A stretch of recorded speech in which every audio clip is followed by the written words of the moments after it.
Hare Krishna, everybody. Welcome back to the daily readings of Srila Prabhupada's books, where we will all going hand in hand down the road back to Goloka Vrindavan, or Shweta Dweep if you want to be with Lord Chaitanya and his associates. I'm reading the Chaitanya Charitamrita every day, and I'm getting more and more attached to the associates of Lord Chaitanya and Lord Chaitanya. So let's see. Shastra says that you can be with both at the same time if you want, if your desire is strong enough and pure enough. Okay, let's get on with it. Welcome back, everybody, from cyberspace, wherever you are. Please don't forget to share. We're up to 2,000, but it seems like we've reached a little bit of a plateau. We need to push it forward. I can, what's the word? Boost in the Facebook. They say you can boost things, and I did it a couple of times. And one time, we got 9,935, not views, but reaches. The view is different than a reach. It means somehow or other, when they boost it, they just put it out there, which I'm not so inclined to do, because you don't know who's going to read it and then write something back that's going to confuse people, or you know, that kind of stuff is going on the internet also. But anyway, please share it with people that you know and love. All right, Sanatana Goswami has written a beautiful prayer glorifying Srimad-Bhagavatam, and we read it every day, and it's helping us to get absorbed. Srimad-Bhagavata Mahima Stotram, and it goes like this. Sarva Shastra Dipiyusha Sarva Vedaika Satpala Sarva Siddhanta Ratnaja Sarva Lokaika Drikprada.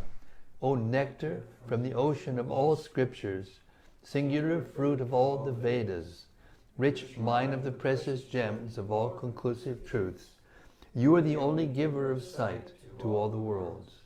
Sarva Bhagavata Prana Srimad Bhagavata Prabhu Kalidwandodita Ditya Shri Krishna Parivartita.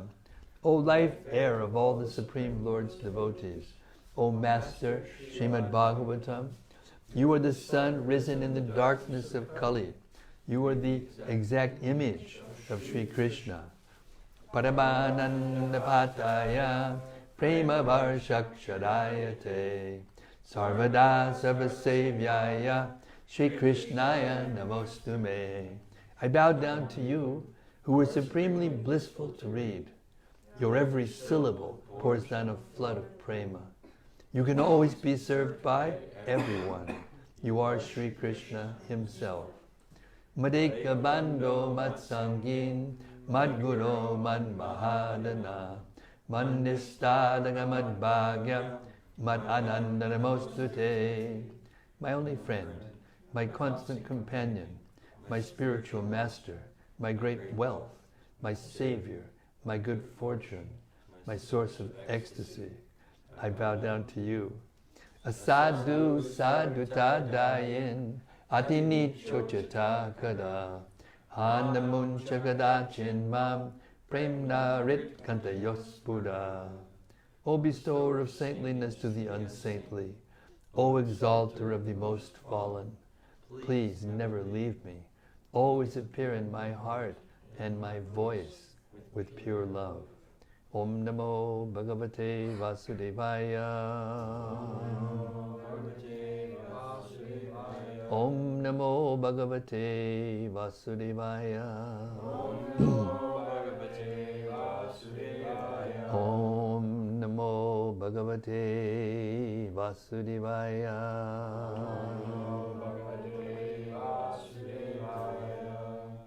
In the beginning of the Bhagavatam, there was one of the questions that was asked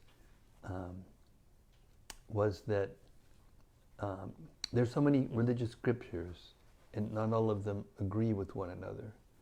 Therefore, please tell us what is the highest good, the highest understanding. And then it ends up being Srimad-Bhagavatam. So here we are.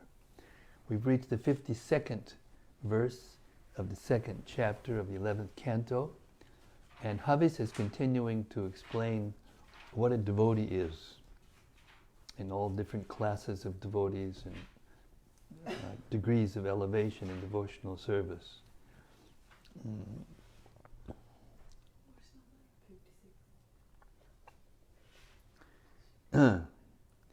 Text 52.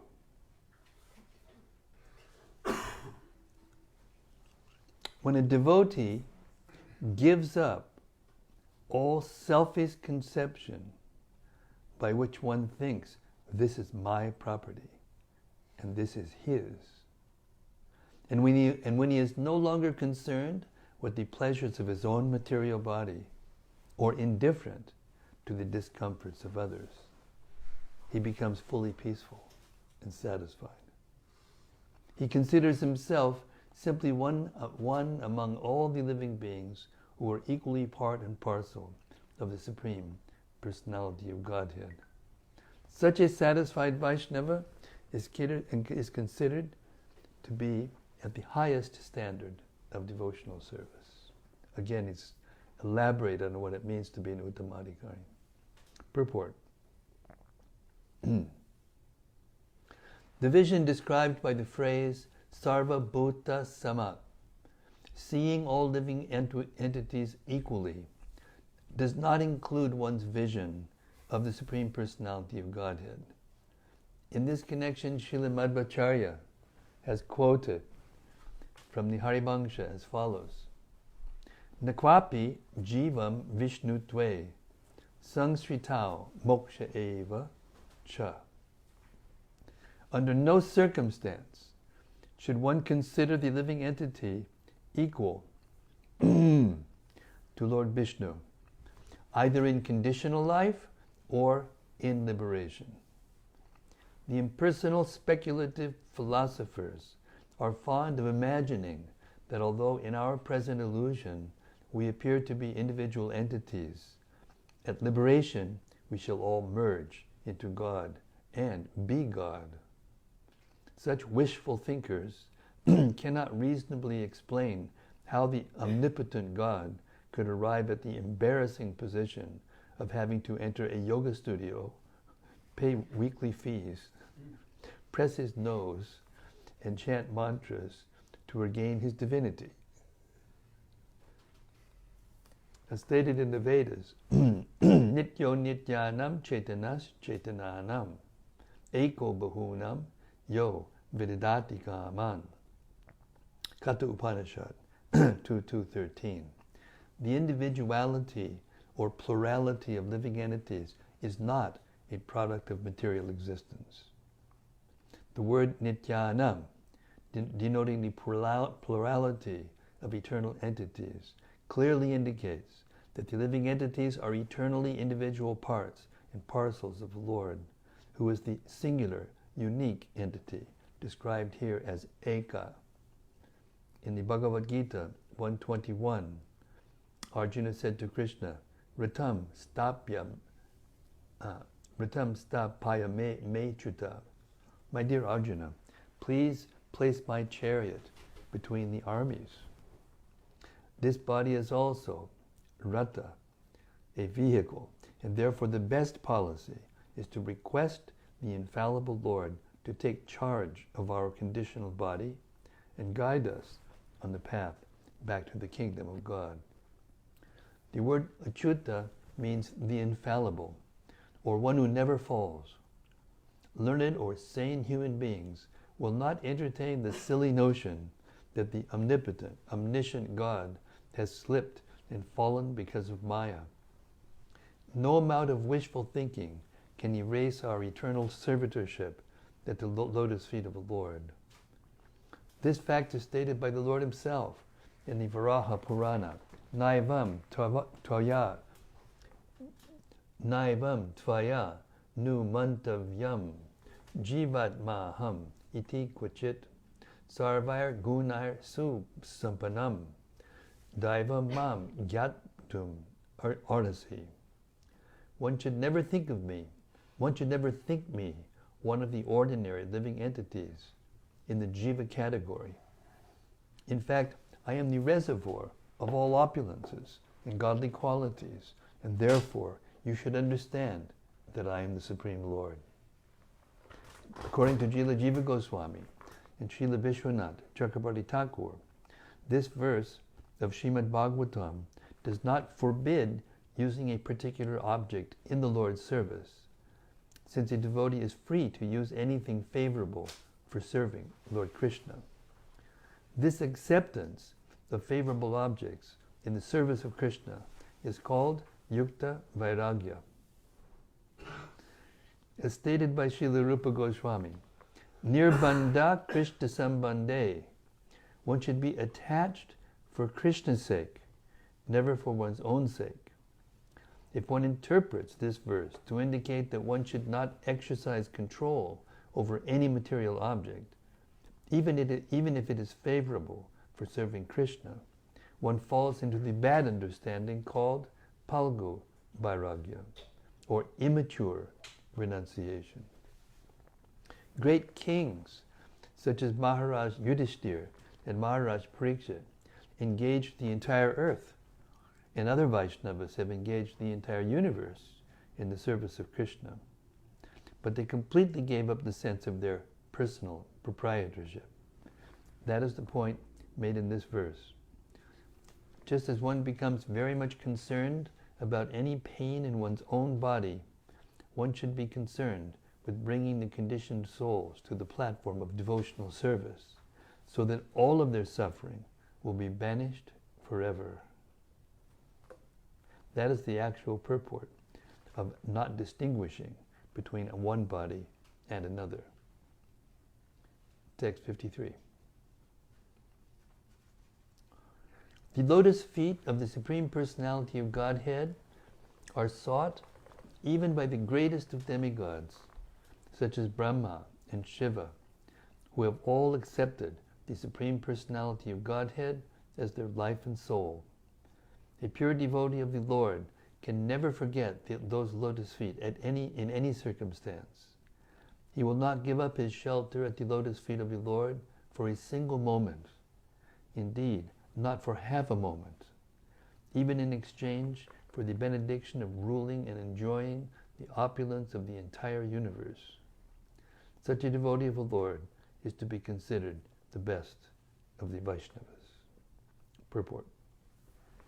According to Srila Sridhar Swami, one may ask, if one were able to gain the opulence of the entire universe in exchange for leaving the Lord's lotus feet for just half a moment, what would be the harm in leaving the Lord's lotus feet for such an insignificant amount of time?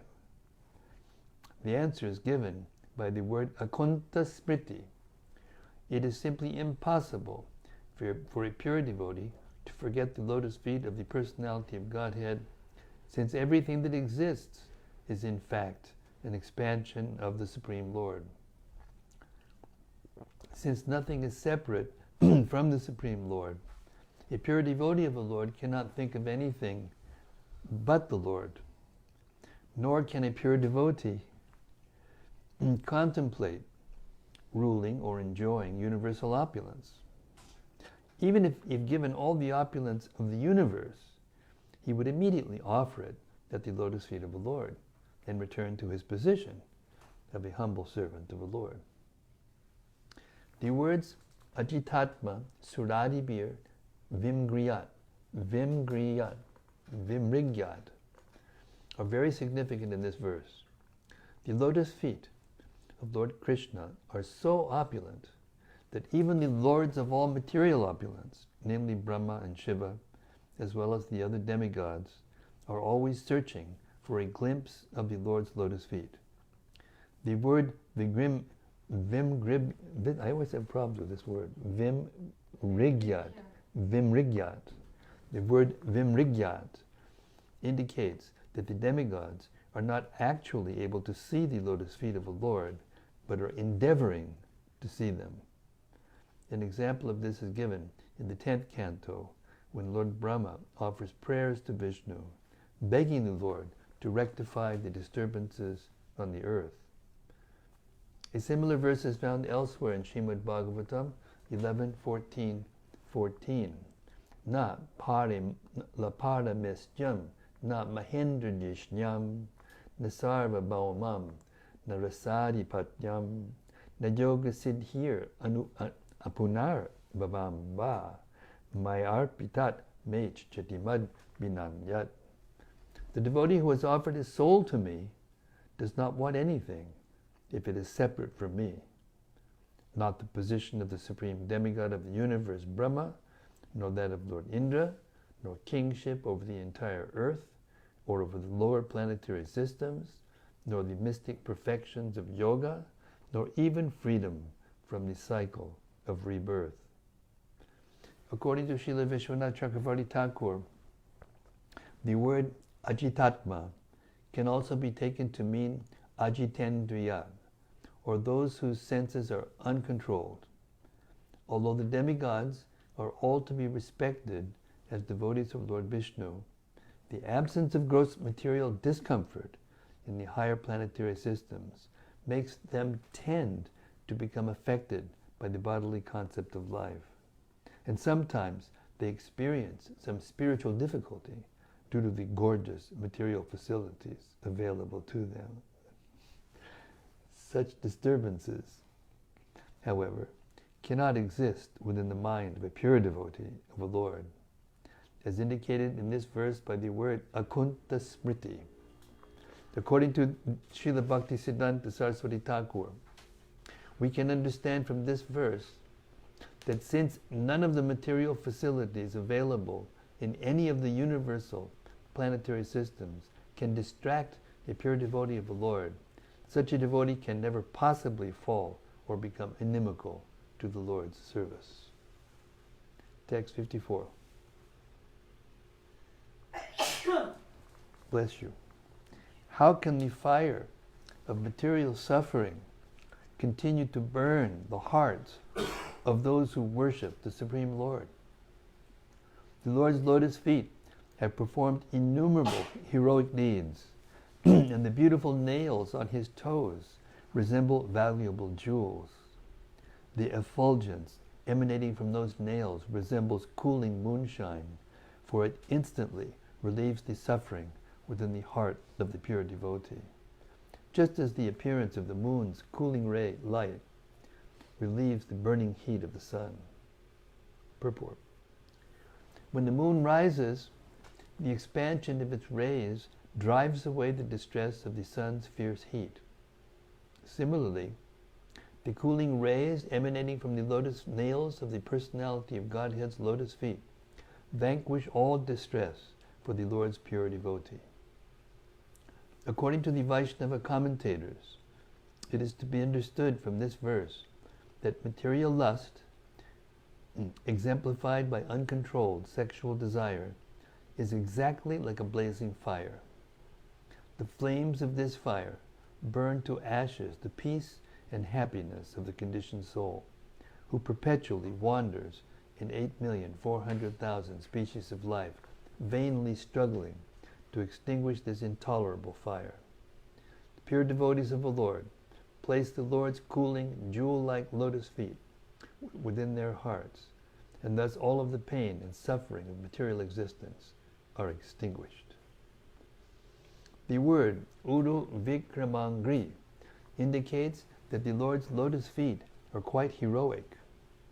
Sri Krishna is famous for his incarnation as Vamana, the dwarf Brahmana, who extended his beautiful toe up to the outer limits of the universe and perforated the universal shell, thus bringing the waters of the holy Ganges into the universe.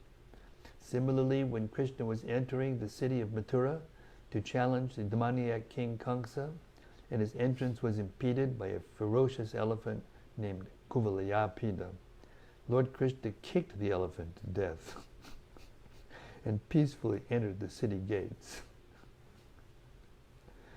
Lord Krishna's lotus feet are so exalted that the Vedic literatures state that the entire material manifestation rests beneath his lotus feet. Samashrita ye padapalava plavam mahatpadam punya yasho murarhe. Bhagavatam 10:14, 58. Text 55. The Supreme Personality of Godhead is so kind to the conditioned souls that if they call upon him by speaking his holy name, even unintentionally or unwillingly, the Lord is inclined to destroy innumerable sinful reactions in their hearts. Therefore, when a devotee who has taken shelter of the Lord's lotus feet chants the holy name of Krishna with genuine love, the Lord can never give up the heart of such a devotee. One who was thus bound to the Supreme Lord's lotus feet within his heart with the ropes of love is to be known as Bhagavata Pradhana, the most exalted devotee of the Lord. Purport. According to Srila Sridhar Swami, the essence of a pure devotee's qualifications is given in this verse. A pure devotee is one who is attracted to the Lord by his love, so that the Lord cannot give up the devotee's heart. According to Srila Jiva Goswami, the word sakshat in this verse indicates that a pure devotee has realized knowledge of the Supreme Personality of Godhead, having given his heart to the Supreme Lord Krishna, who is all attractive in 6 opulences, including beauty. A pure devotee can never be attracted by the fleshy bags of women's breasts or by the hallucinations of so-called society, friendship, and love within the material world. Therefore, his clean heart becomes a suitable abode for the Supreme Lord. A gentleman will only live in a clean place. He will not live in a polluted, contaminated place. Educated people in the Western countries are now greatly protesting the pollution of water and air by urban industrial enterprises. This was written in 1980s. Now it's so much worse, just in that short amount of time. People are demanding the right to live in a clean place. Similarly, Lord Krishna is the supreme gentleman. Lord Krishna is the supreme gentleman, and therefore he will not live in a polluted heart, nor will he appear within the polluted mind of a conditioned soul. When a devotee surrenders to Lord Krishna and becomes a lover of the Lord by direct realization of Krishna's all-attractive nature, the Lord makes his residence in the clean heart and mind of such a pure devotee. According to Srila Jiva Goswami, Ya etadrisha pranyavangs teniyaten nena tu sarvada parama vashenaiva kirtyamana sutaram evam eva gauga nashasyat. If a devotee is absorbed in the loving transcendental service of Krishna, directly or indirectly, he is always glorifying the Lord by transcendental loving service. Therefore, even if he chants the holy name of Krishna with improper attention due to being absorbed in the Lord's service,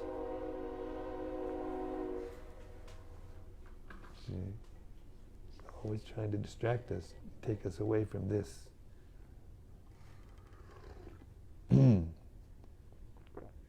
Wow, this is really, I'm going to read this. Good, stop. I want to read this again. This is very intense. All right already, all right.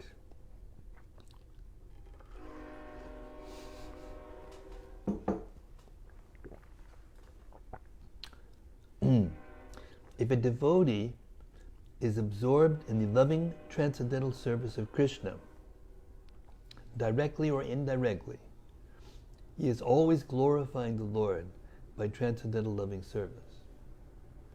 Therefore, even if he chants the holy name of Krishna with improper attention, due to being absorbed in the Lord's service, there's a difference between being inattentive while you're chanting, and being inattentive while you're in the Lord's service. Difference. The mercy of the Lord purifies his heart of all sinful reactions. As stated in Srimad-Bhagavatam 2.1.11, Etan nirvidyamananam ichatam akatobhyam yoginam nipanirnitam harer namamitam harer namanukirtanam. O King, constant chanting of the holy name of the Lord, after the ways of the great authorities, is the doubtless and fearless way of success for all. I think that means for everybody, including those who are free from all material desires, those who are desirous of all material enjoyments, and also those who are self-satisfied by dint of transcendental knowledge. Therefore, if one who has not come to the platform of loving devotional service chants the holy name of Krishna, he will also be gradually freed from all sinful reactions. In the 6th canto of Srimad-Bhagavatam, in the purports to the history of Vijamil, Srila Prabhupada has elaborately explained the holy name's potency to purify even an ordinary person. Srila Vishwanath Chakrabarti Thakur has very nicely explained the process of bringing the Supreme Lord under control. Mother Yashoda bound child Krishna to a grinding mortar with a rope. Krishna, being attracted by the inconceivable love of his devotees, allowed himself to be bound. Therefore, although Lord Krishna binds all the conditioned souls by the chains of his illusory potency, Maya, if those same conditioned souls become pure devotees of the Lord, they can in turn bind Krishna by the chains of love of God.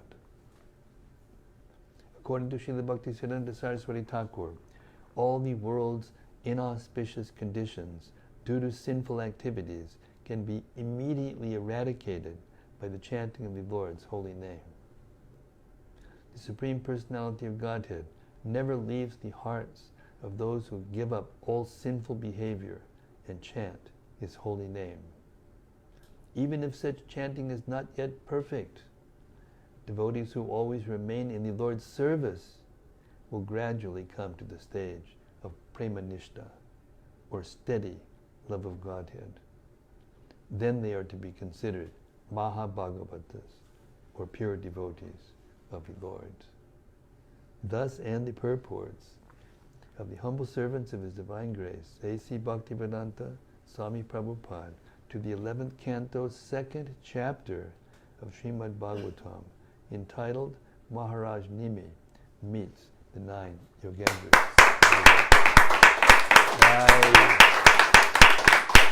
Hari Maharaj ki jai. Harish Maharaj ki jai. Maharaj Nimi ki jai. The transcendental philosophy of Krishna consciousness ki jai. Love of God ki jai. Lord Premanandi, all the Mahabhagavats of the Lord ki jai. So that took us some time.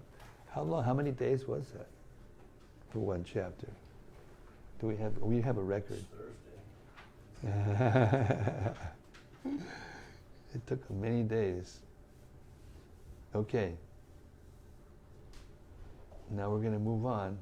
We've heard about the different levels of devotional service and how to identify different personalities. Hey, Hare Krishna. How you doing? Awesome. Nice to see you. Yeah, you take chair, ground, floor, other chairs, whatever. Names? Isai. Isai? Yes. Wow, now that's a far out name. How do you spell it? Thank you. I-S-A-I. I-S-A-I. I-S-A-I. Isai. Yes. We have Jair, and now we have Isai. And? Alexander. Very, very nice to meet you both. Are you from U of H? Yes, we are. What are you studying? Finance. Finance? Yeah. Political science. Political science. Modern education. What do you think about what's going on in America right now, politically? It's fantastic. It's not very not very scientific, Definitely. if you ask me. Anyway, it's nice that you're here. What we're doing, you just came just at the time we're going to start a new chapter. And we're reading a very, very long and deep and blissful literature in the Sanskrit language. Well, we're going to read it in English, but it was written originally in Sanskrit. And our spiritual master, founder, he translated it for the first time. Not for the first time, there have been other translations, but he's the first one who is in a line right back to the original speaker, you know, bringing it down to us, kind of like if you have a mango at the top of a tree and you just drop it, it'll just smash on the ground, but if you know, in a ruin. But if you pass it down from one person to another, then it comes into your hand fresh and perfect. So when this knowledge is brought down like that, one person to another who's actually connected through sound, you know, through one mouth to an ear, to mouth to an ear, mouth to an ear, without changing it, then it stays steady, and each time it goes through the ear and mouth of another pure devotee, it becomes even more potent. So we're about to read the 3rd chapter of the 11th canto of the Srimad-Bhagavatam. So lucky you that you're coming in on such an auspicious moment.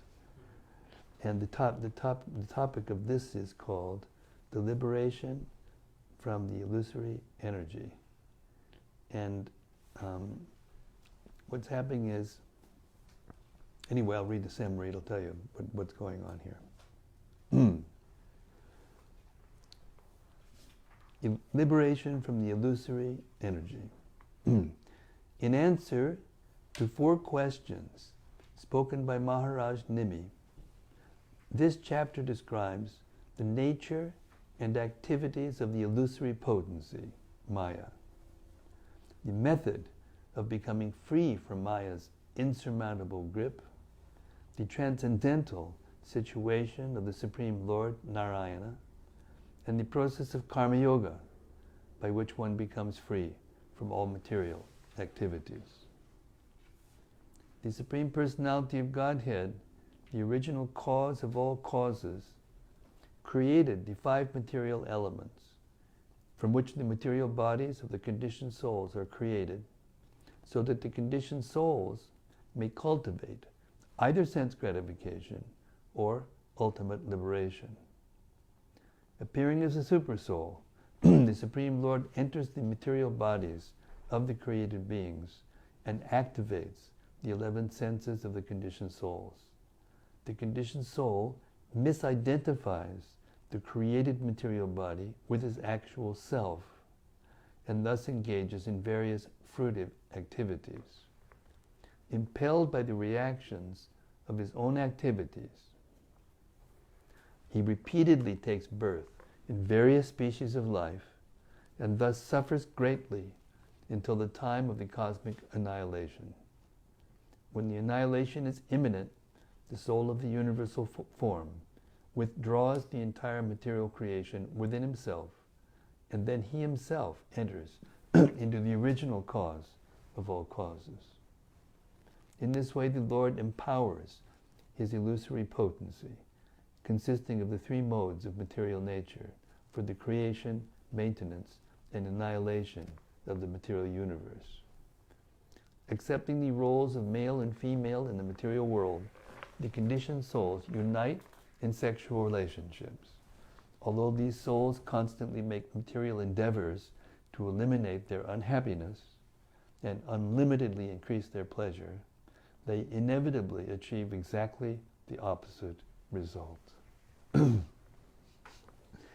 Permanent happiness cannot be found in this world, either on the earthly planets or on the heavenly planets, which one can attain in the next life by performing ritualistic ceremonies and sacrifices. Both on earth and in heaven, the living entity is harassed by the envy and rivalry of others. Therefore, any person who seriously desires to find permanent relief from the sufferings of material existence should take shelter of the lotus feet of a bona fide spiritual master. The qualification of the bona fide guru is that he has realized the conclusions of the Vedic scriptures by deliberation and is able to convince others of these conclusions. Such great personalities, who have taken shelter of the Supreme Godhead, leaving aside all material considerations, should be understood to be bona fide spiritual masters. Accepting the bona fide spiritual master as one's life and soul, the submissive disciple should learn from him the process of devotional service, which satisfies the Supreme Lord. By thus following the path of devotional service, the disciple gradually develops all good qualities. One should hear, glorify, and meditate upon the wonderful transcendental activities, appearance, qualities, and holy names of the Lord. Whatever one finds pleasing or enjoyable, he should immediately offer to the Supreme Lord. Even his wife, children, home, and very life heir should all be offered at the lotus feet of the Supreme Personality of Godhead. One should serve others and also accept instructions from others. Especially, one should serve and learn from those who are pure devotees of the Supreme Personality of Godhead. By chanting the glories of the Supreme Personality of Godhead in the association of devotees, one becomes satisfied and happy and develops a loving friendship with the devotees. In this way, one becomes able to give up material sense gratification, which is the cause of all suffering. When a devotee attains the stage of pure love of Godhead, the hairs of his body stand on end, and he manifests various ecstatic symptoms. He personally meets the Supreme Lord and becomes full in transcendental bliss. By learning the science of devotional service and practically engaging in the devotional service of the Lord, the devotee comes to the stage of love of Godhead. When completely devoted to the Supreme Personality of Godhead, Narayana, the devotee easily crosses over the illusory energy Maya, which is extremely difficult to cross. The Supreme Personality of Godhead is the cause of the creation, maintenance, and destruction of the universe, yet he has no prior cause. Situated within the temporary and constantly changing material world, the Supreme Lord remains eternal and unchanging. He cannot be understood by the unaided mind or senses, and he is transcendental to the manifestation of the material world, which takes place as the subtle cause and material effect visible in the appearance of gross material objects. Although he is originally one, by expanding his illusory potency, Maya, he appears in many different forms. He is always free from birth, growth, decay, and death, and he is the Supersoul, the all-pervading witness who perceives the mentalities of all living entities. He is the Supreme Brahman and is known as Narayana.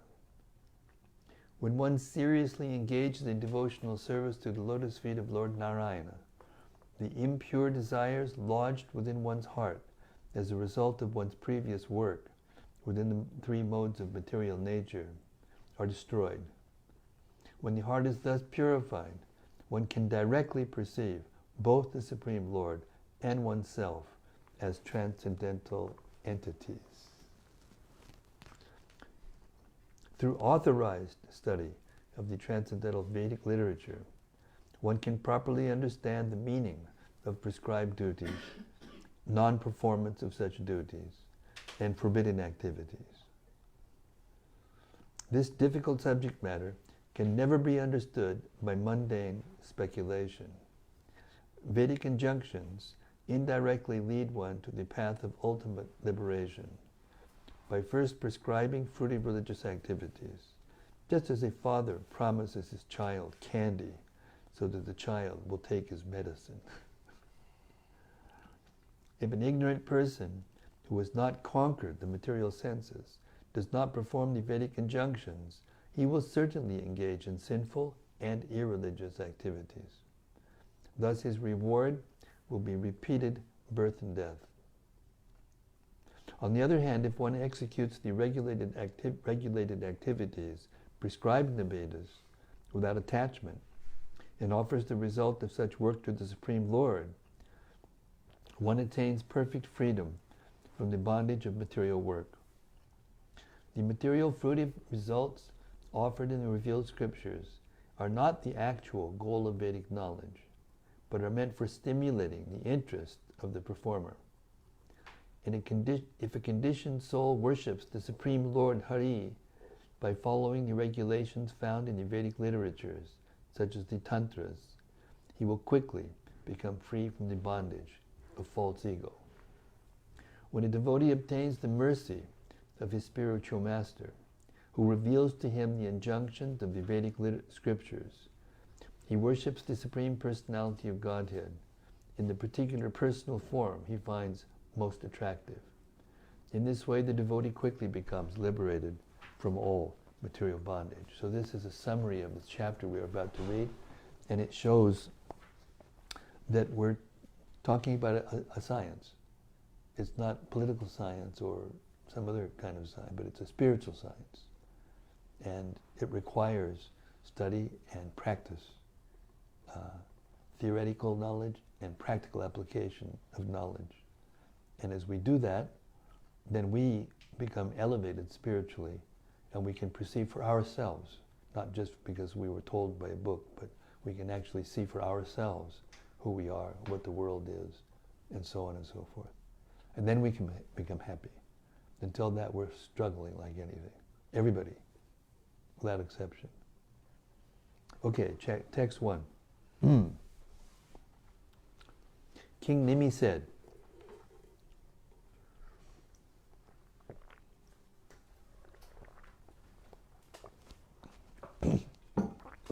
now we wish to learn about the illusory potency of the Supreme Personality of Godhead, Sri Vishnu, which bewilders even great mystics. My lords, please speak to us about this subject. So the context is that there was a great king, Maharaj. Whoa. To what do we owe this honor? We have a chair set up here just in case you want to come and sit down. I really have to leave today, but probably have to be here this time. Maharaj, you can stay as long as you like and more. Probably take half of them with you, but anyway, whatever. Please. We're just starting the 3rd chapter, and we're going to hear. Who's going to speak now? I forgot. It's not. Antariksha is going to discuss the illusory energy and explain to us what they are. And we have 2 young students that just came from the University of Houston, and they're studying. They just started the course, studying the spiritual science. Just got, well, they haven't even been enrolled yet, but they're auditing. They're auditing, see what's going on here. Okay. King Nimi said, Nimi's the king, he's having a sacrifice, and these 9 liberated souls come, and he recognizes them because he's advanced, and he starts inquiring from them, and all these different subject matters are being discussed by these liberated souls, one after the other. And this is Antariksha, he's the 3rd one. Okay.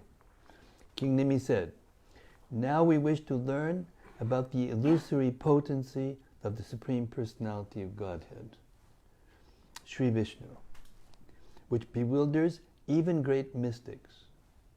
My lords, please speak to us about this subject. Purport. According to Srila Sridhar Swami, in this chapter, various saintly sons of Rishabhadev will speak about the illusory energy, Maya, the means for crossing beyond it, the characteristics of the Supreme Personality of Godhead, and prescribed duties for human beings. The 48th verse of the previous chapter said, Vishnor Mayam Idam Pashyan. A devotee of Krishna should see the entire universe to be the illusory potency of the Lord. Therefore, King Nimi is now pursuing this subject matter by requesting more detailed information from the saintly Yogendras. According to Srila Bhaktisiddhanta Saraswati Thakur, the demigods, headed by Lord Brahma, and the human beings of the earth are all driven by their particular desires for material sense gratification. Thus, they direct their senses toward research for material knowledge. The subtle celestial senses of the demigods and the gross senses of human beings are all busy in ascertaining the measurements of material sense objects. To understand fully the actual nature of Maya, the illusory potency which causes the conditioned souls to become averse to Krishna consciousness and surrender to bewildering material manifestations, King Nimi is inquiring from another of the 9 Yogendras, Sri Antariksha. Text 2. Although I am drinking the nectar of your statements about the glories of the Supreme Personality of Godhead, my thirst is not yet satiated. Such nectarian descriptions of the Lord and His devotees are the actual medicine for conditioned souls like me, who are tormented by the threefold miseries of material existence. Purport. According to Srila Sridhar Swami, one may argue that since the symptoms of a pure devotee of the Lord have already been elaborately described in the previous chapter, one can perfect his life simply by advancing to that platform, and there's no need for further questions. But Harikatamrita, topics about the Lord and His devotees, are so pleasing and beautiful that one cannot give up hearing about them even after spiritual liberation. Chaitanya Mahaprabhu in this connection has quoted the following verse: Atma Ramascha Muniyo Nirgranta Apyamuk Arup Krame Kurvantyat Ahaitukim Bhaktim Itam Bhuta Guno Harihi. Those who are self-satisfied and unattracted by external material desires are also attracted to the loving service of Sri Krishna, whose qualities are transcendental and whose activities are wonderful. Hari, the personality of Godhead, is called Krishna because He has such transcendentally attractive features. Srimad-Bhagavatam 1.7.10. Material medicine is not desirable once a disease has been cured. But on the absolute platform, the means and the end are not different. So chanting and hearing the glories of Lord Krishna are both the means and the end of transcendental bliss. Shall I read that again? That's pretty good. Objections? Anyway? No, okay. So chanting and hearing the glories of Lord Krishna are both the means and the end of transcendental bliss. King Nimi said to the sages, "You are all great saintly persons absorbed in love of Godhead. Therefore, although you will speak about Maya or illusion, the conclusion will undoubtedly be Krishna consciousness. Please don't think that you have already explained everything to me. The intoxicating nectar of your instructions has left me more eager than ever to hear about the Supreme Personality of Godhead." Oops, I just ran my fingers wrong over the thing. Where am I? You're in the last paragraph of text 2 purport. Okay.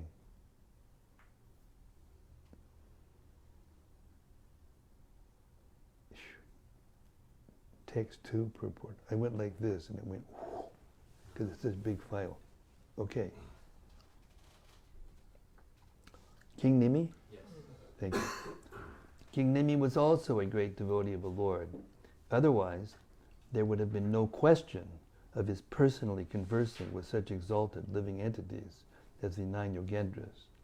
But as a humble Vaishnava, he considered himself an ordinary conditioned soul covered by material designations. Thus he showed his eagerness to understand the actual nature of Maya in order to be safe from her future attempts to place him in the burning fire of material existence. Text 3. Sri Antariksha said, now we're going to hear the instructions of Antariksha. O mighty armed king, by activating the material elements, the primeval soul of all creation has sent forth all living beings in higher and lower species so that these conditioned souls can cultivate either sense gratification or ultimate liberation according to their desire. Purport.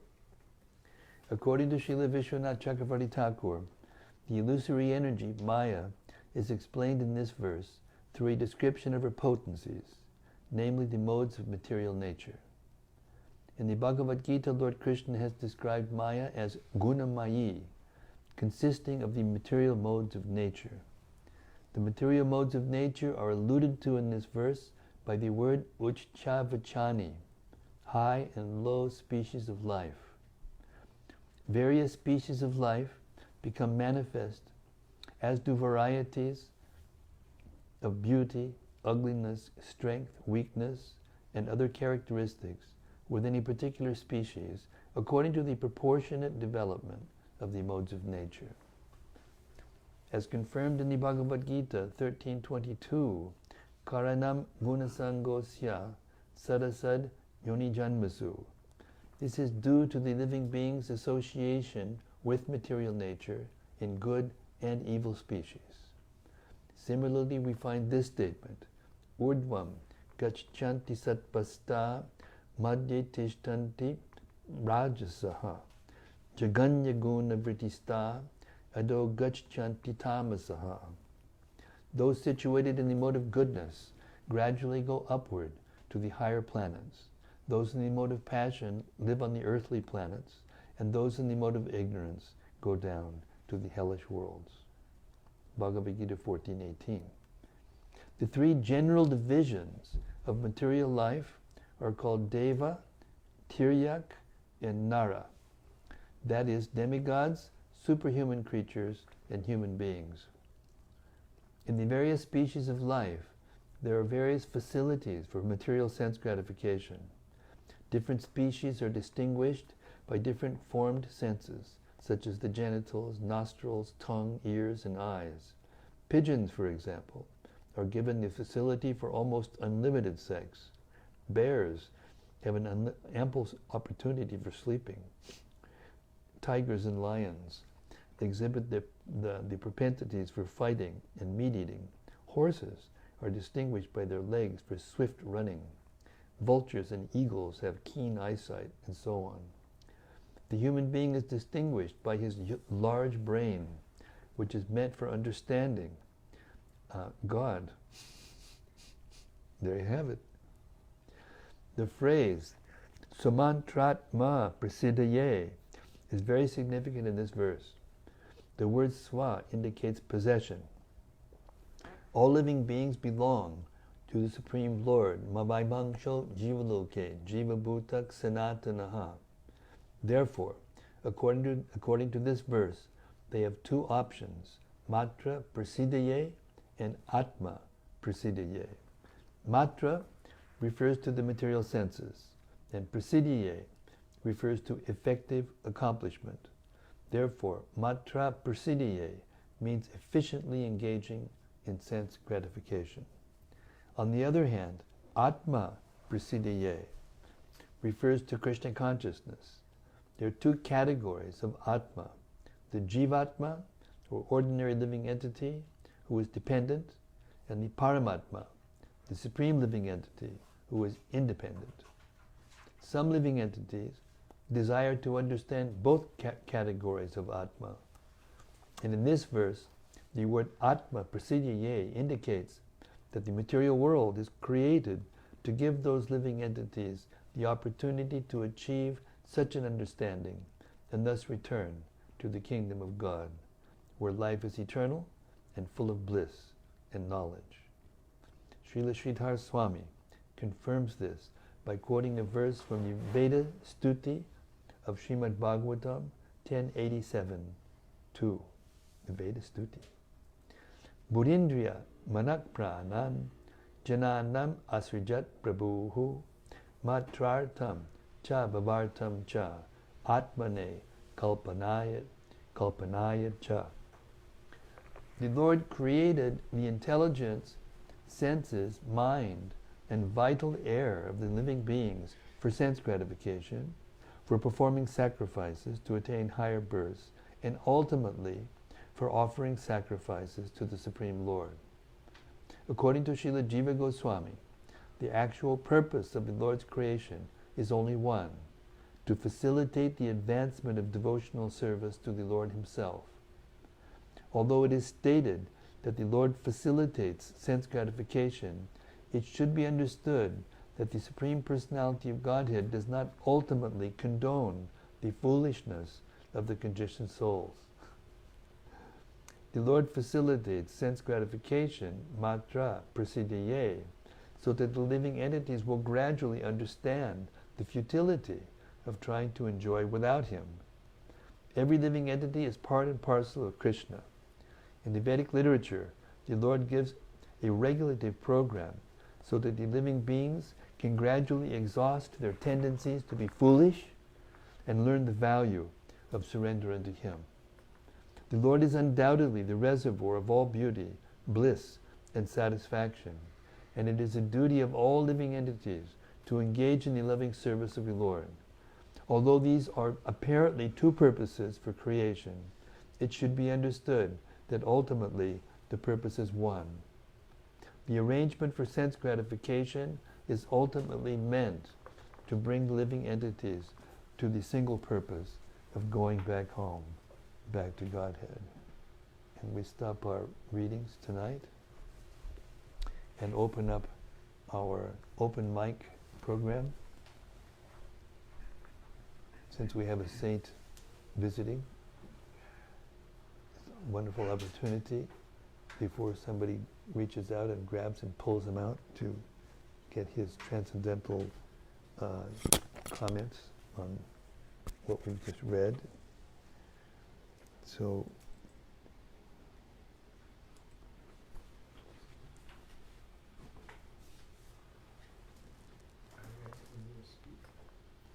Maharaj, you're a liberated soul. You can do whatever you like.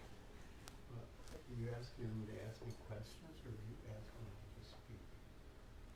Both? So we can give them a chance first. Let's see what happens. If they don't say anything, then you speak. Okay. This is like, I like you to meet Honest John. We're all bated breath. As soon as he starts to speak, this flow of truth comes out. Go ahead, John. I'd just maybe like to comment, get y'all's comment on this particular verse that So get your comment on this. I'm going to read this paragraph. And according to Srila Jiva Goswami, the actual purpose of the Lord is to facilitate the advancement of devotional service to the Lord Himself. Although it is stated that the Lord facilitates sense gratification, it should be understood that the Supreme Personality of Godhead does not ultimately condone the foolishness of the conditioned souls. Mm.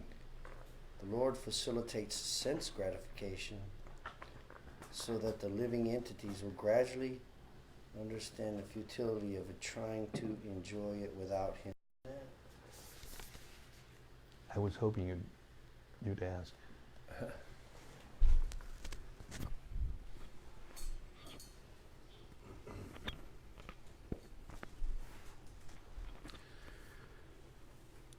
There are 4 general principles of advancement called Dharma, Artha, Kama, and Moksha. And in that progression, one engages in Dharma or religious activities for material gain. And when one achieves material gain, he uses it for kama, which is sense gratification. And then when one is frustrated with sense gratification, he endeavors for moksha, or liberation. So every stage is meant ultimately to move the living entity towards liberation. So these 4 principles are called purusharthas, or desirable ends. The four purusharthas. But Lord Chaitanya has given the 5th Panchama Purusharsha, which is love of Godhead, Krishna Prema. And that goes beyond even liberation. So, yeah, the whole material creation is really meant to give the living entities a chance to realize their actual identities as eternal servants of Krishna, and to bring them to the point of serving him with love. I thought that was interesting. So you say Krishna Prema is beyond liberation. Yes. Yes, exactly. Therefore, the Lord does not actually approve.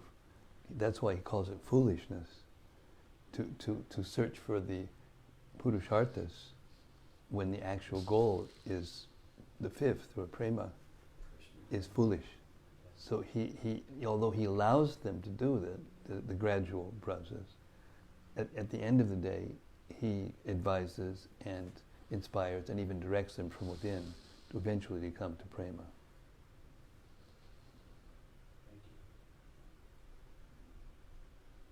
Lalita, you need a microphone. Oh, no. I think I'm good. No, you're not good, because it's going through the ether for all over the world now. Please. Well, you're good, but you can be better. We read something like, by rendering devotional service, one immediately comes to, and this word immediately is frequently used in our, so the reference I remember is from 1 to 7, the famous verse Vasudeva Bhagavati, where it says, by rendering devotional service unto the personality of Godhead Shri Krishna, one immediately acquires causeless knowledge and detachment from this world. Just want to understand a little more, what does this immediate refer to?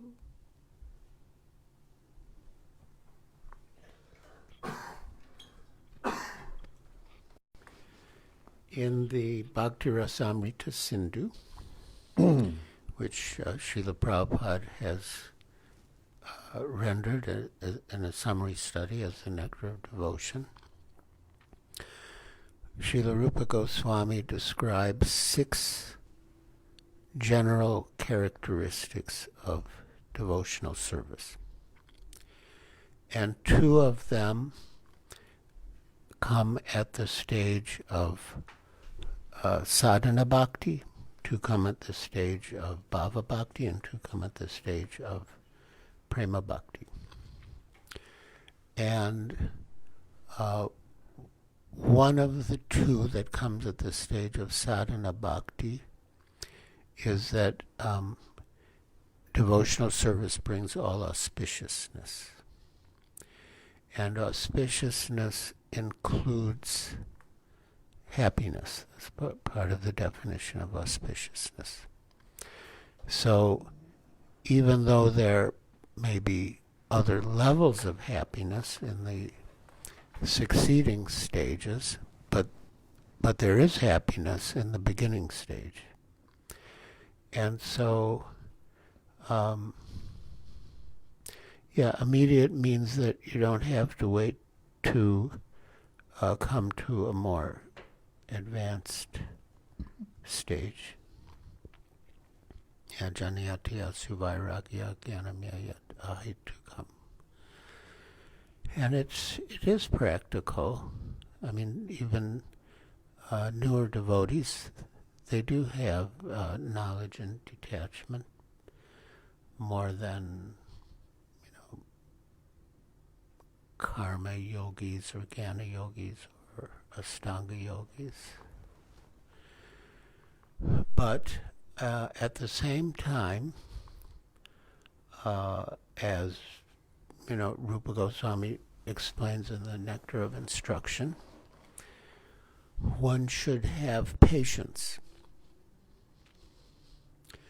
So if you're thinking, oh, well, it says here it should come immediately and it hasn't come, and you're like impatient, why hasn't it come? So that, like Srila Prabhupada said, enthusiasm without patience can lead to a desire to control, and patience without enthusiasm can lead to lethargy. So, if your desire for immediate results, your enthusiasm for immediate results is not tempered with patience, then you can be concerned or distressed. And just today I read where Srila Prabhupada said that lack of patience is due to lack of determination. If we're determined, then we will wait if we have to. And he gave the example in this talk, and he's given the same example in the Nectar of Instruction, of a woman who wants to have a child. When she's married, she wants to have a child, but she can't expect to have the child immediately. So she has to be patient. But if she, associates with her husband as a faithful wife, then eventually she will have a child. So patience is one of the 6 ingredients of success. I was relating the lack of patience to the instruction. What John was talking about in the quote, he was quoting about foolishness. And so when a child, if a little baby has something, you take that thing away from the baby and you tell him, I just want to look at it for a second. They don't understand. A second to them is like, forever. And they just start crying and, beating their hands on the floor and whatever until you give it back. And even then sometimes they keep on going because they get so upset. So, when we're really impatient, then we're like children. Are y'all speaking of text 3 of the Nectar of Instruction? Yeah. You're getting it. I just want to, I've been studying that, so.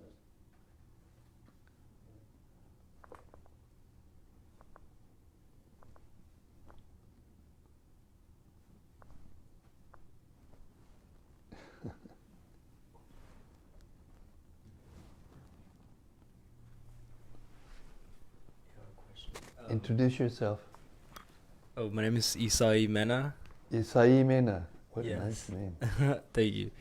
My question is, what is, I believe, I read it here. It says Krishna consciousness. How do you say it? Krishna consciousness. Krishna consciousness. Yes. Yeah. What is that, and what state is that? What happens, and how do you reach that?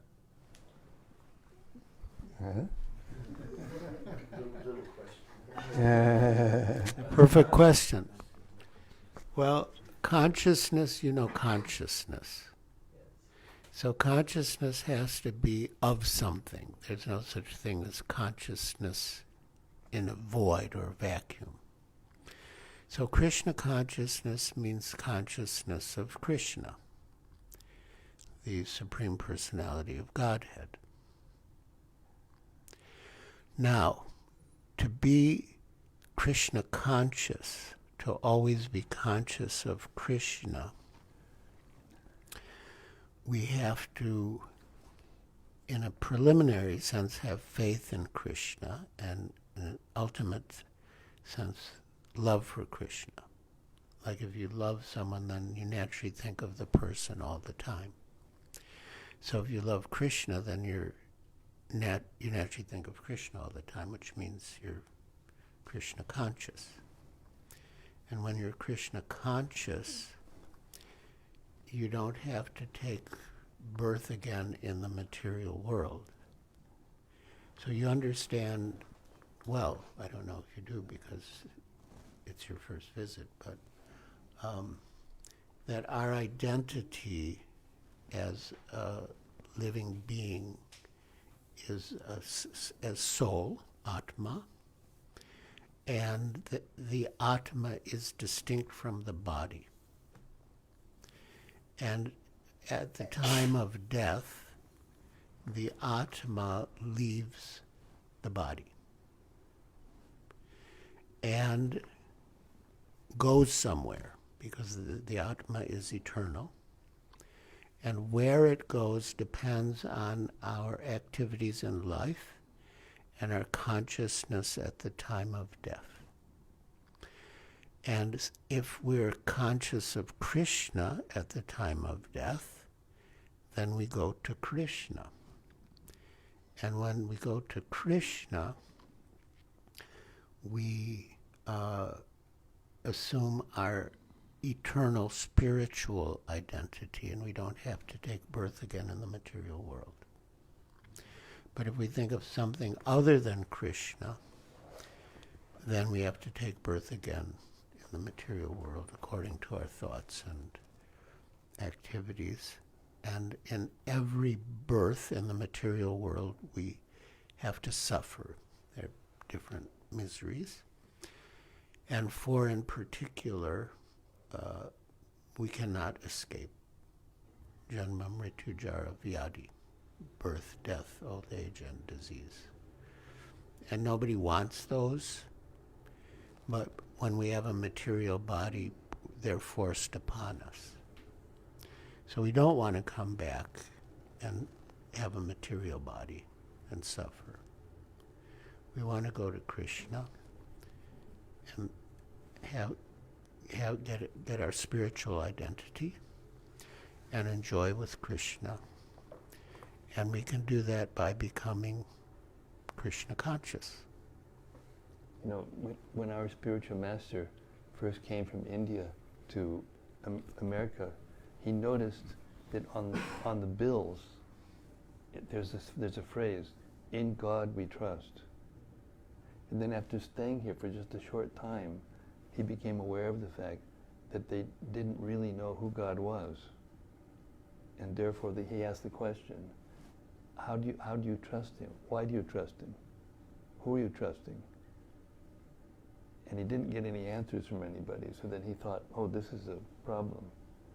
So if you learn more about God, and that's what the scriptures that we read teach, details more and more and more and more, to the point where it brings out your feeling, not just faith, but it brings out your feeling of affection and attachment and interest, and then eventually we can love God. But we can't love God just by some idea. You know, it requires you get to know somebody. How can you love somebody you don't know them? So that's an important aspect of developing Krishna consciousness. The subject matter of Krishna consciousness is very deep, and it's unlimited actually, and it's very sweet. It's the sweetest. And when you get into the association of devotees who are, daily trying to understand Krishna, trying to learn more about Krishna, hearing more about Krishna's activities in the spiritual world, as Maharaj was saying, then your Krishna consciousness, which is already there within you. Krishna consciousness is not something that has to come outside, inside. It's already there in you. Everyone has it, but it's dormant. In the material existence, it's dormant. And by hearing and chanting and associating and offering our food to Krishna and dancing and worshipping and praying and serving and all these things, the activities of devotional service, then it awakens. It's kind of like a transcendental alarm clock, It's a spiritual alarm clock. The holy name of Krishna, Hare Krishna, Hare Krishna, Krishna Krishna, Hare Hare, Hare Rama, Rama Rama, Hare Hare. Just that mantra alone in this age is like an alarm clock, and it awakens our taste and eventually our consciousness, and then our love for Krishna. Welcome home. Huh? That's beautiful. That's beautiful. Yes, Krishna is the supreme beautiful. And he's also the supreme famous. And also he's the supreme strong. And he's the supreme wise. And he's the supreme famous. And he's the supreme renounced. Everything. He's the supreme everything. That's why we're attached to him.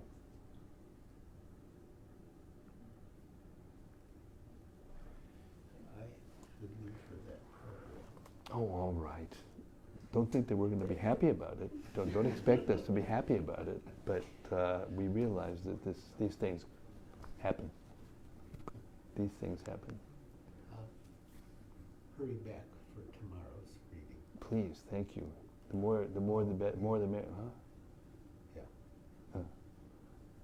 Well, we're here every night at the same time, and that way it gives facility to anyone and everyone to come at any time. But Yeah. you are especially invited. I'll come as often as possible. Okay, good. Maharaj, thank you very much Thank for you your for doing profound this and wonderful sweet service. realizations. It was nice speaking together with you because our answers complemented each other. Yeah, They're very more sweet and complete. I like it too much. Too much. Thank you, Maharaj. Hare Krishna. Okay, at 7:30, we're going to end the program tonight, and Maharaj has to go and do another program at another place. This is like 24/7, we're doing this 24/7. When it stops one place, it starts in another place. And it's like the sun that keeps going on and on and on and on. Hare Krishna. Hare Krishna. Thank you, Maharaj. We'll see you tomorrow. Yeah. Yeah. So, do you have any other questions or any? Well, I have many questions, yes. I don't think we have time for today, though. Anyway, we're here. Yeah, definitely. Yeah, Do you have this every day, or? 7 days a week. 4 o'clock on Sunday. 4:30 on Sunday, 6 o'clock on every other day. Monday through Saturday at 6 and 4:30 Sunday. We're open 7 days a week. And also, I have a question. I'm not gonna be rude, but who was that guy? Who's well respected? That is His Holiness Giriraj Swami, and I'm lucky enough that he's one of my best friends. And he's a senior, very senior devotee in the movement. We were together when Srila Prabhupada, our spiritual master, left this world.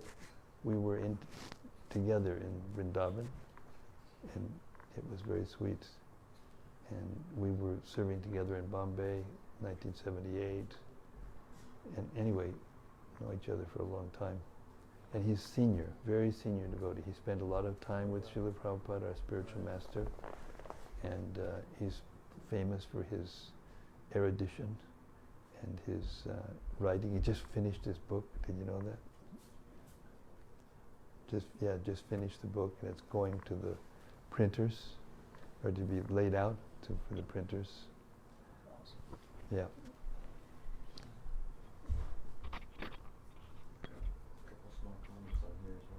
We have some comments from cyberspace. This is live streamed, so. I think one of them was just kind of going over the same one of the questions that was already asked, but Matthew Mefford also left a comment for Giriraj Swami. I'll read it. Yes, talk clearly. Yes. All right. Who were you saying? What did you say? Bhakta Matthew. Bhakta Matthew. Yes. Okay. We love you, Maharaj. Love you, Maharaj Giriraj Swami. From Matthew and George. Sorry we missed you, but Radha Krishna Temple in Denver transcendentally kidnapped us. Hari Bol. Thank you for reading Kesava Bharati Maharaj. Transcendental competition is allowed. Transcendental competition is allowed. Thank you very much for enjoying the readings, and we're here for you 24/7. And Nima Patel. Nima Patel. Even liberated souls Oh, are Meena. How do you spell it? Neema. Nima. I know a Meena. Oh, that's a Katoria. That's right. It's wrong. Okay. Even liberated souls are attracted to the Krishna Prema relationship and are eventually blessed with the opportunity of pure devotional service. Time becomes inconspicuous in relation to... What do you want? The Gita was there. Sarge wanted to take that copy with them. Thank you. Sorry. Okay. Start again. Yes. This is Nima Patel. Yes, Nima Patel. Even liberated souls are attracted to the Krishna Prema relationship and are eventually blessed with the opportunity of pure devotional service. Time becomes inconspicuous in relation to pure devotional service to Krishna, so immediately is not applied on spiritual platform, since time is material. Is that correct understanding? Time is not material. Time is Krishna. Krishna is time. Time is an expansion of Krishna that enters into each atom of the universe and conducts it. The force of time causes the forms to move. And that is Krishna. But we have a sense of material time in the material world because the forms that we have and the forms that are around us, they're all temporary. So we have a sense of past, present, and future while we're in the material world, in a material body. But time itself is eternal. Time itself is unchanging. Just like the air may carry an aroma, right, from one place to another, but the air has nothing to do with the aroma. The air is just carrying the aroma. The air doesn't. It's not the same thing. So the soul is carrying the reactions of its previous activities in the form of its body and mind. So it has a sense of a beginning and an end, and that's what they think material time is. But they don't die. We souls are eternal. We have a sense of that if we think about it. See, this is what was required in spiritual life.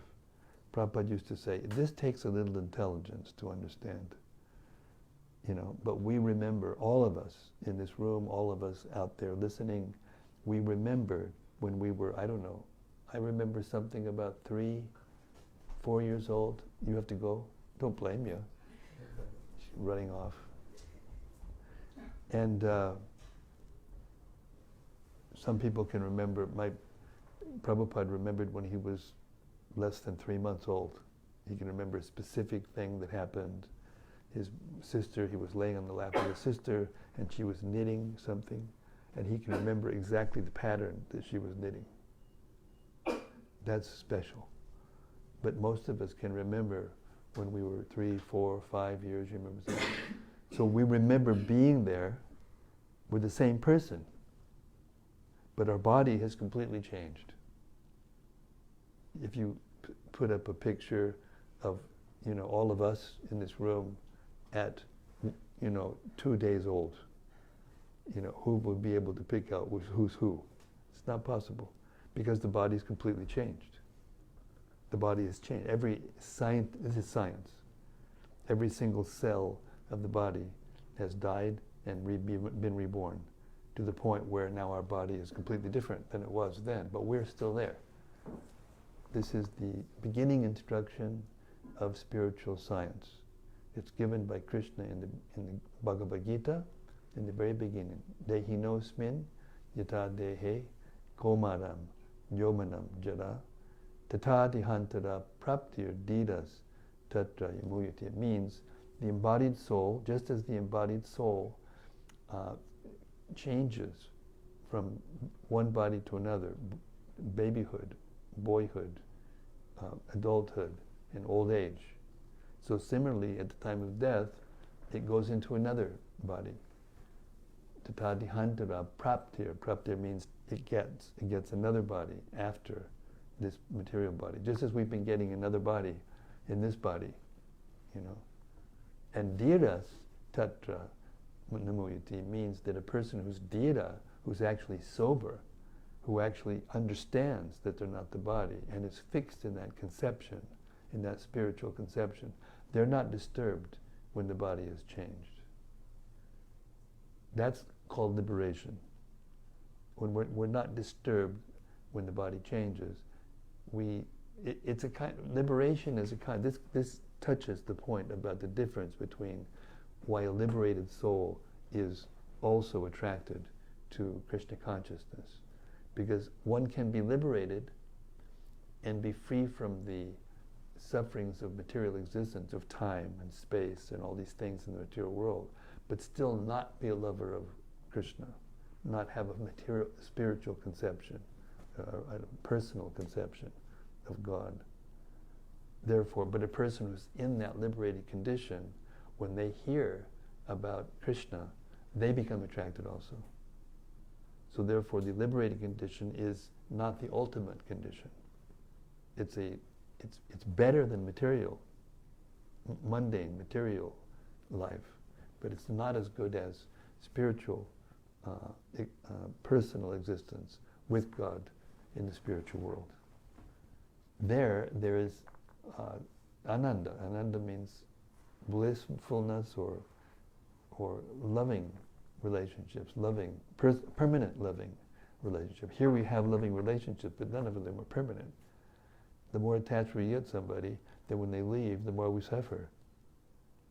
You stay with somebody the whole life and they get really attached. There's all kinds of stories where, man and woman get together and they live together for 50, 60 years, and they're so attached to each other that when one dies, the other one dies right away.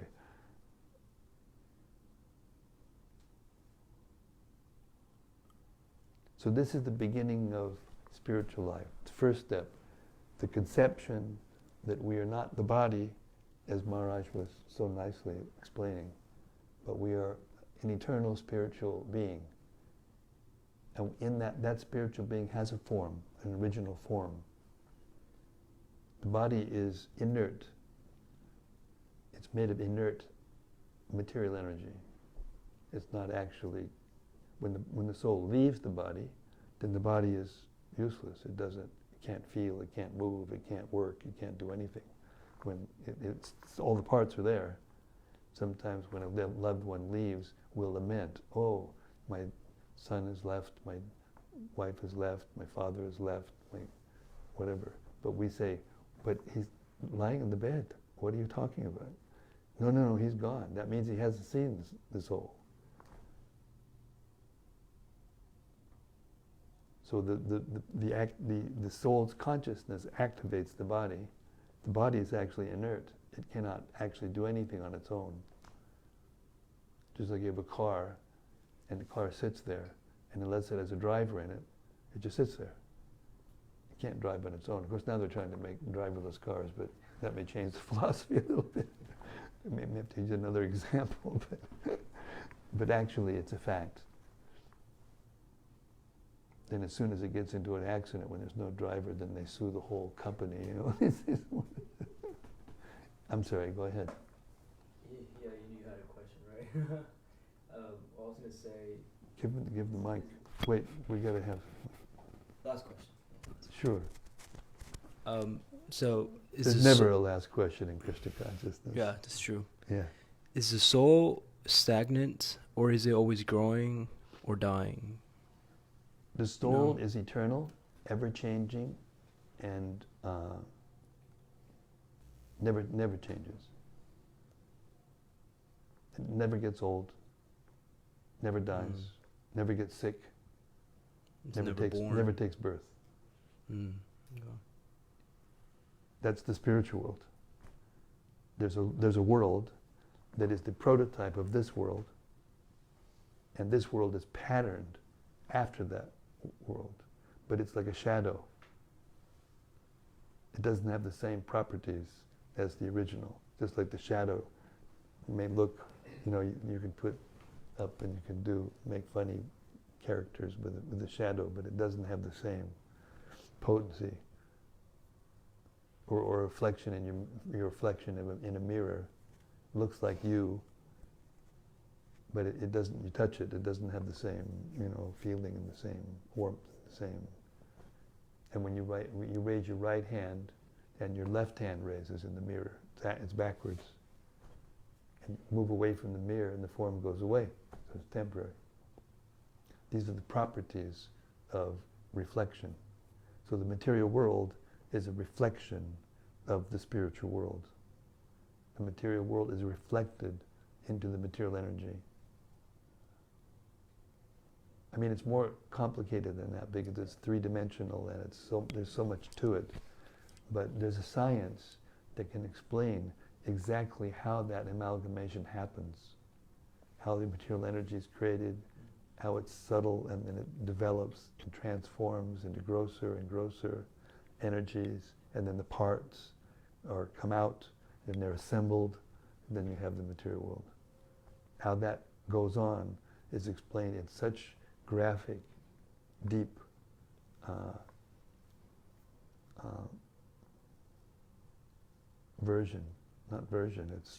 description that it opens our eyes. The purpose of spiritual knowledge is to open our eyes and allow us to see the world for what it is, we for who we are. Yeah. And then, it doesn't mean that we stop acting.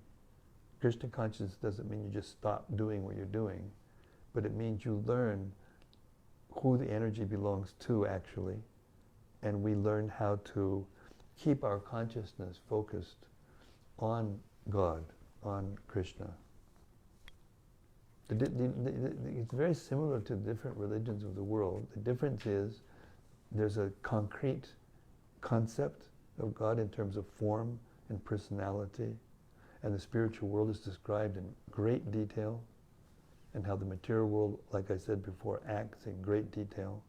And this gives us a fund of knowledge that allows us to see through that lens, through that knowledge, just like a little baby may come crawling in here looking for its mother. It'll see the same forms, it sees the same forms, but it can't put it together that, here's a guy with a garland on and everybody's sitting around going, listening, and maybe there's something in it for me, maybe I can learn something, Baby just, is mommy here? No? Oh, okay, and then runs off. Because he sees everything, but he can't understand what the benefit could be if they sat and listened. Because they don't have the body, they don't have the consciousness. So the consciousness, it comes through according to the body. cat doesn't bark, dog doesn't meow. Consciousness comes through, but it's the same consciousness. It eats, it sleeps, it has sex, it defends itself, does the same things that we do. But it can't inquire like we are inquiring now. It can't do that. That's the difference between animal life and human life. So now we have a human society that's being taken down the path towards animalism, where they no longer are interested in these things. They just want to eat, sleep, have sex, and defend themselves. But that's it. And then die without knowing who they are. That's a great tragedy, actually. It's a great tragedy, because the human form of life is meant for more than that. And unless a human being understands that, they cannot be happy. They must fight. They must suffer. So it's an urgent situation, especially now in human society. You know, the earth is being destroyed, you know, by man-made mistakes and misbehavior and greed and lust and all these things. Anger, hate. Because they have no spiritual conception. They have no spiritual education. They don't know how to think. They don't know what to do about the problems. They make the problem, then they try to figure out what to do about it, and they make the problem. They try to solve the problem, and it gets more complicated because they can't solve the problem, and it goes on and on.